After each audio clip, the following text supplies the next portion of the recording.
There's a new study out from American Public Media's Marketplace, and they looked into how much it would cost the consumer to get Walmart's workers off of food stamps.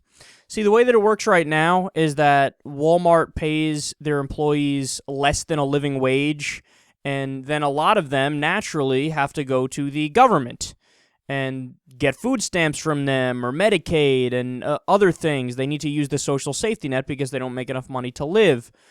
So looking at Ohio, they found out that 15% of the workforce was on food stamps. So if you apply that same percentage to all of the U.S., all the Walmarts throughout the U.S., then the company would need about $4.8 billion to get their people off of food stamps. And since Walmart is such a mammoth company, that means that they would only need to raise prices by about 1.4% to cover that cost. So all you need to do in order to get the Walmart workers off of food stamps is raise the price of your average Walmart good 1.4%. So just to give you a little bit of context here, for some food items, the example they give in the article is macaroni and cheese, it would cost just 1 penny more. They have macaroni and cheese there that costs 68 cents. The price would be raised to a whopping 69 cents, and then they would be off of food stamps. And to give you one more example, if you take a total bill of about $150, let's say somebody goes to Walmart and does a big shopping, they buy $150 worth of stuff, it would cost only about $2.10 more. That's it. $2.10 more.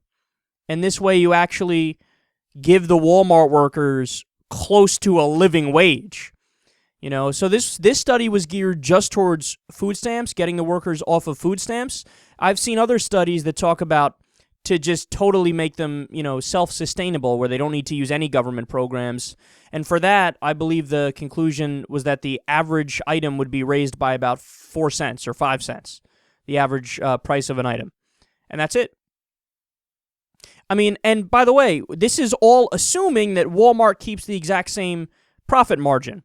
In reality, what they could do, they wouldn't do this, but what they could do is just pay them a living wage and not raise prices. They would still be an incredibly profitable company, just not as profitable. They'd still be working in the green. It's not like they'd go in the red or they'd go out of business if they decided to pay a living wage with the amount of profit they make right now. So they could keep prices the same and still pay a living wage. But even if they wanted to pass it off, like I said, to get them off food stamps, 1% about per good, to get them, just give them a living wage, about 5 cents more per good. I mean, look, man, it should be a no-brainer, and that's the reason why we're covering this story, and that's the reason why we're talking about this is, to anybody who's looking at the situation objectively, they say, well, let's make a few deductions here. We have people working full-time jobs and not surviving, but also the company is immensely profitable. All right, that doesn't really add up.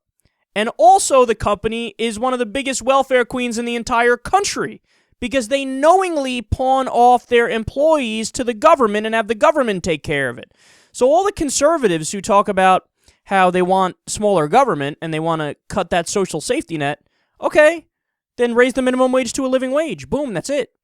All of a sudden the food stamp program would at least be cut in half, probably more, but you might be able to get rid of it at that point.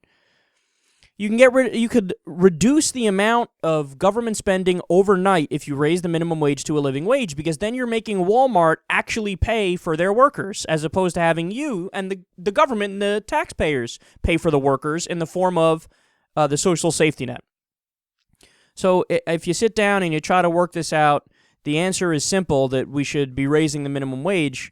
But this is how corporations function, man. And this is another big point about this study, is that we shouldn't even be putting it on Walmart to say, well, you should stop doing X, Y, and Z, because that they're a corporation. This is how capitalism works. It's a gigantic machine. It doesn't make moral considerations.